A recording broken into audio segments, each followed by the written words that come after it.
Fox News called me an idiot. That was literally their headline. They called me an idiot. Marjorie had every right to do it, but it's not the time. I wish she wouldn't do that. That's sad to hear. You know, we got more important things to work on instead of that. Bless her heart. I fart in your general direction. Oh, Marjorie Taylor Greene. I know we talk about her too much, but, well, she must be talked about. She's somebody who clearly doesn't get enough attention, never did as a child, I assume, and she needs to get it from wherever she can now. Maybe Donald Trump's not paying her enough attention. Kevin McCarthy's gone and he was her BFF. Well, now she is calling for the ouster of Mike Johnson. She's done that in the past, but she's now saying that she will pass or she will introduce a motion to vacate. I think every member of Congress needs to take that vote and let the chips fall where they may. And so next week, I am going to be calling this motion to vacate. Absolutely calling it. I can't wait to see Democrats go out and support a Republican speaker and have to go home to their primaries and have to run for Congress again, having supported a Republican speaker, a Christian conservative. She will do this for Mike Johnson, not because he's not a religious zealot. He is. Not because he's not an anti-choice nut. Absolutely. Not because he doesn't love guns like they're his children. Really is just because, in the end, he supported a bill that even Donald Trump eventually supported. Yes, he aided Ukraine, and Marge has been on a tear, which is why Ken Buck, who left in disgust the House, left the House in disgust, which is why they only have a one-seat majority, has referred to her as Moscow Marjorie. Well, Moscow Marjorie has reached a new low. You know, during the Russian Revolution, Lenin talked about American journalists who were writing glowing reports about Russia at the time as useful idiots. And I don't even think that Marjorie reaches that level of being a useful idiot here. She is just mouthing the Russian propaganda and really hurting American foreign policy in the process. So Moscow Marjorie, she's mad. She's real mad. I don't know if there's some compromise there or there's some rubles there. Who knows? But she's really, really mad that Ukraine is being funded because you wouldn't want to fund a democracy to fight back against a vicious, kleptocratic authoritarian dictator in Vladimir Putin. She just loves her some Putin. Relax, I got this. Putin's going to make everything okay. In any case, Marge got up and made her announcement, and, well, everybody hates her. And when I say everybody, the rest of us already hate her. But the entire Republican Party now hates her because they've seen what they went through the first time around. It took them 15 votes to get Kevin McCarthy elected, I think the first time since 1830-something. Oh, what a bunch of f***ups. And after that, it lasted all of 7 or 8 months. Great honeymoon till Matt Gaetz, because apparently Kevin McCarthy would not dispose of an ethics investigation, and he decided to oust McCarthy, which McCarthy said afterwards and others have said too. But I digress. It's Marge. And no one's holding back anymore. And in the greatest of all attacks, Ted Cruz has attacked her. I'm not kidding you. But first, let's go to some of the other folks that have. They're interesting, too.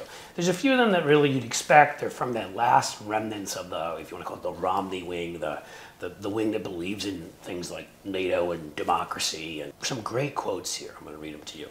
I think this is all about wanting more attention and not producing actual results. That's Representative Mark Molinaro.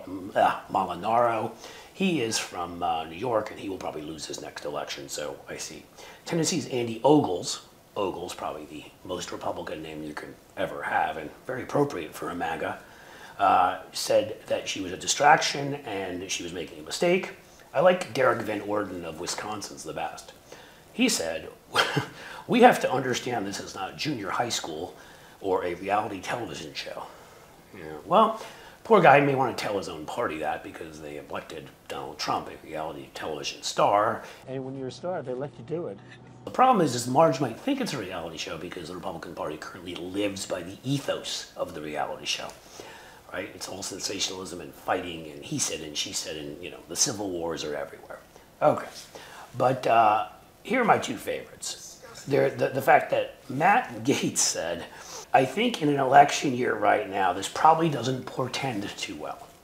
First of all, that is the most controlled thing Matt Gaetz has ever said. I'm wondering if somebody forced him to sober up for 24 hours beforehand, locked him up in a room without booze so he could say that. But this is Matt Gaetz. He's the one saying, yeah, Marge, you're kind of dumb. Oh, shit, are you serious? Ted Cruz may be my favorite. Ted Cruz is a jack-off who stood up on the House floor and read green eggs and ham. That Sam I am, that Sam I am. I do not like that Sam I am.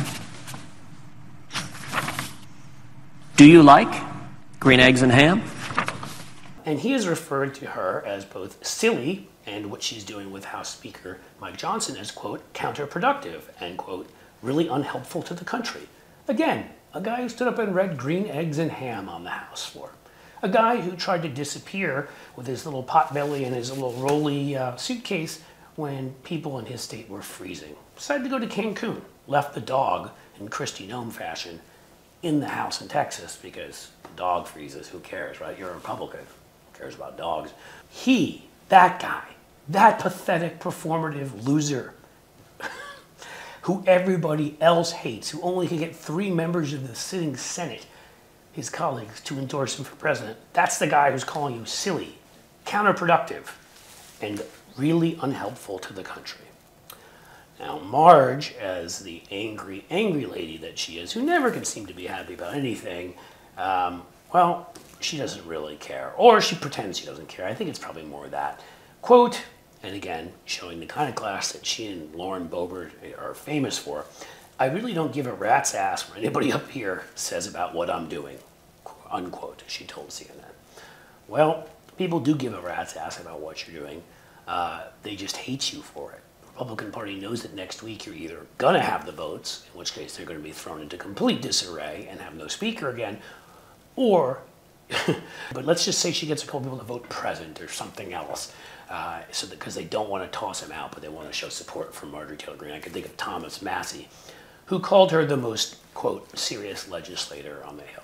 And for that alone, and not his dumbass picture of his family in front of a Christmas tree, all holding ARs, Thomas Massey should be kicked out of the House immediately. In any case, let me say that again. Marjorie Taylor Greene is the most serious legislator. I can't say it with a straight face. So Massey could join her. We're going to have to see what happens if they have enough to, in the end, to kick him out. But again, even if they don't, those couple members will now be so hated by Republicans for embarrassing them yet again that you can expect more civil war. So here it goes. Marjorie Taylor Greene. Everybody hates Marjorie Taylor Greene. I thought everybody hated Ted Cruz, but it seems like there's a couple more who hate Marjorie Taylor Greene. Maybe you just need to do the tantric stuff a little bit better, Marge, because you're better at that than the politics, certainly. I wish you luck next week. Right, it's out in the open, and you're right. Fox News called me an idiot. That was literally their headline. They called me an idiot. But what I've done is expose what was already happening in the dark.